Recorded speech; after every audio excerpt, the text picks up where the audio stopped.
Assemblyman Marc Butler standing by. Mark, not everybody knows this, but Mark started off as in the newspaper business as a reporter for the Observer-Dispatch. Good morning, Marc Butler. You're absolutely right, Bill, and good morning. I want to start off by making a major announcement. Okay. I am going to hire my wife as my public relations consultant. I don't know if you saw this morning's Observer-Dispatch, but she is top of the fold, front page about a project she's working on. I, a former reporter, can't buy space in the OD, but she's all over the Observer today, so she's got the magic. And this is the story about giving children a better chance for success. Am I correct? That's correct. She was an elementary principal at Dowsville, Yeah. and what they've discovered is when you, in New York, and New York's rather unique in the way they do this, you can send your child to school up until December. So the kids that go November, December, in terms of development, with the kids that go in January and February, start out almost a year behind. Mm-hmm. And with the higher standards we're expecting of our children now in school, when you start out, it's very difficult to make up that year of development. Yep. And as time goes on, the gap widens. So you're almost guaranteeing a certain percentage of these young students. There's a whole study done on this that, and it's where your birthday, if your birthday lands, like late. I was one of those 4-year-olds that went to kindergarten, and you are. Everybody's a year older than you through your whole. Clear evidence. And look what happened to me. Disaster, Yes. right? Just underperformed my whole life. It's been awful. I think I'm that a January baby, so that explains the whole thing right there. Well, you were born 6 feet tall, so I mean, you had an advantage anyway. And then your take on the Daily News, of course, getting bought out by this company, and they just slash jobs like we've never seen in New York. Well, Bill, journalism, as with everything in this modern technology age, is changing. The whole way news is gathered and distributed, 24-hour news services and TV. We're in the midst of a great shakeup, and I have a fear that news reporters are the blacksmiths of the 21st century. Yeah, that the jobs are going to dramatically change, and it'll be a different world we're dealing with, and a different way we view the world because of the changes that are coming in journalism. Yeah, boy, it is. It will have an effect. There's no doubt. And of course, they've been under attack by this president, journalists, and it's caused an awful lot of hatred towards the media. Assemblyman, Well, go ahead. in all fairness, I think he's been under attack by journalists too. Well, That's a he certainly separate has. issue. Yeah, he certainly has. But listen, when you throw gas on the fire and you're like, I don't get it. The flames are getting bigger. I don't understand. What's going on here? I mean, you know. Well, maybe he should hire Mrs. Butler as public relations spokesman. I think he's already been above the fold quite a lot, to be honest with you, Manansky. So I just to follow up on the point you made about blacksmiths, and I think you're absolutely right. But at the same time, I think we need to keep in mind, I don't know all of the positions. I know they're labeled as newsroom positions, but think about it. How many people report on so-and-so's, the latest Kardashian relationship, or what brand of sock or sneaker they're wearing now? I just wonder if there's a lot of junk out there, and this is maybe I cleaning think up of it. the cuts that happened here, I mean, they cut from the newsroom. Yeah. And as you said, they didn't have anybody to cover the Yankees and Mets last night. Not that that's groundbreaking, but that's how you sell newspapers. Yeah. Yeah. But you've got all that airtime, all that space to fill up, and you're right. You begin filling it up with things that are really, you wonder whether they're that important. You mentioned when I was a reporter back in the old days, I mean, I began on the Underwood typewriters, went through the small computers and then the bigger computers, and it's just an evolving industry and business. It's going to be interesting to see where it leads us. Marc Butler, you are livid over the governor's plan here to pardon, and also when you talk about rapists and pedophiles, he's talking about giving voting rights back to these people. Yeah, just coincidentally, as we're heading into a big gubernatorial race and perhaps a presidential race down the road, the information I have is this was done through, first of all, an executive order by the governor, bypassing, again, any involvement or any, input from the legislature, which is one of my objections to it. It never got the review that it should have, but the initial information was there are about 35,000 of these folks in the state, and that report was released in mid-April, so I'm sure that number has increased.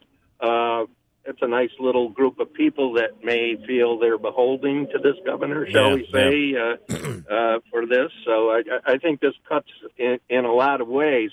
The other thing is, I think it discounts the victims and the victims' families' feelings. It's basically saying, well, you made a mistake, but life goes on. Again, we talk about the evolution of the media. I mean, our societies evolved to that point. Well, you can do these things, but we don't hold it against you for your whole life.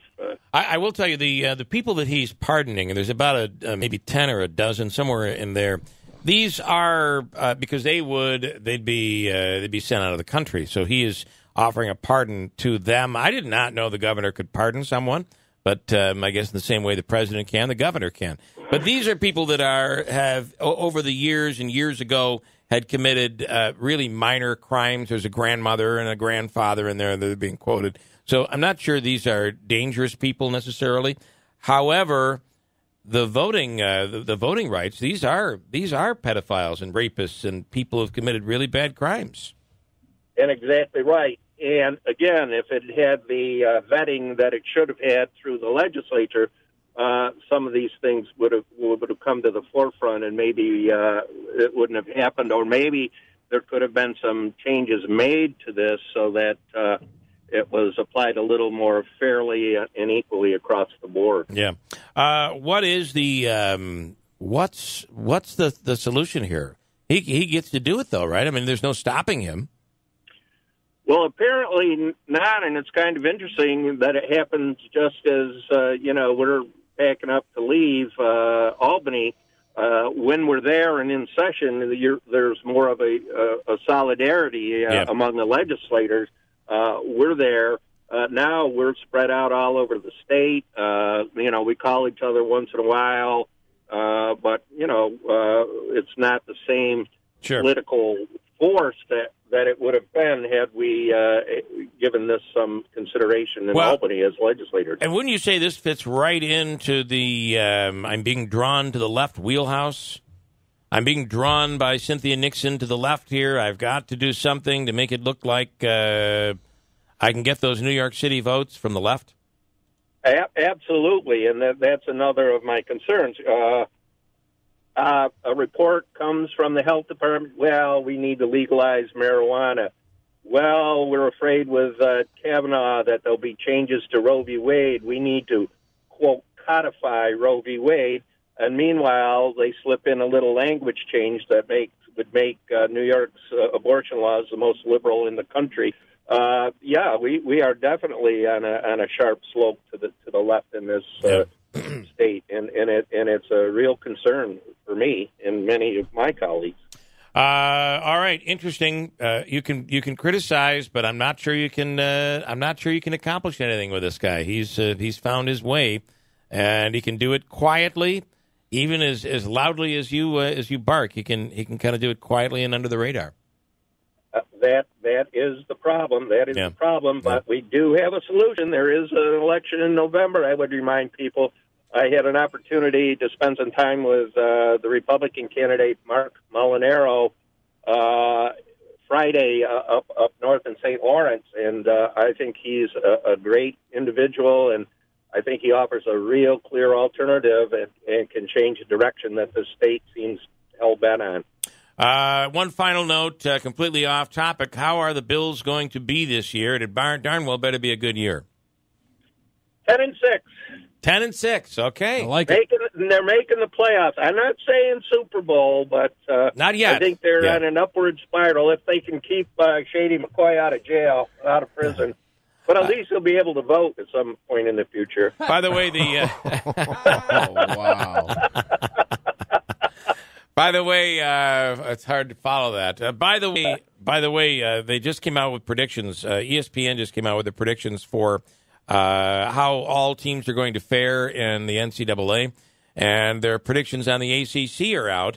Guess which team is going to be dead last according to the predictions? No. Oh, you're talking about football. Football, yeah. Oh, well. Dead last. So that's the latest prediction. It's out. All right. Who's dead last? Well, tell me, who's dead last? Syracuse. Yeah. Yeah. Yeah.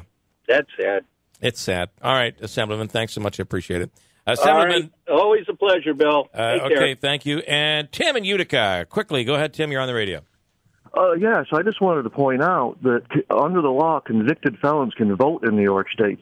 You're not supposed to be able to vote if you are currently on parole or probation for a felony. That's what the governor wants to change or has changed by executive order. I also would like to point out I'm not a sex offender, but I am a convicted felon, and I'm now in my 50s.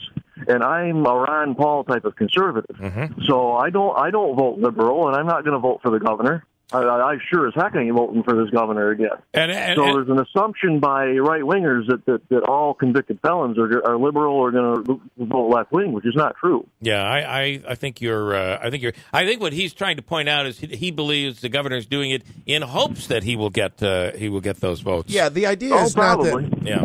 that all criminals are Democrats or liberals or something. It's just that by restoring that right, you would be more prone to vote Democrat or liberal Because in he the gave you the right to do it. Yeah. And Tim, I mean, you're living proof of somebody that has gone through the corrections system, and you had some difficulties, but you pulled out of that, and you're a productive member of society.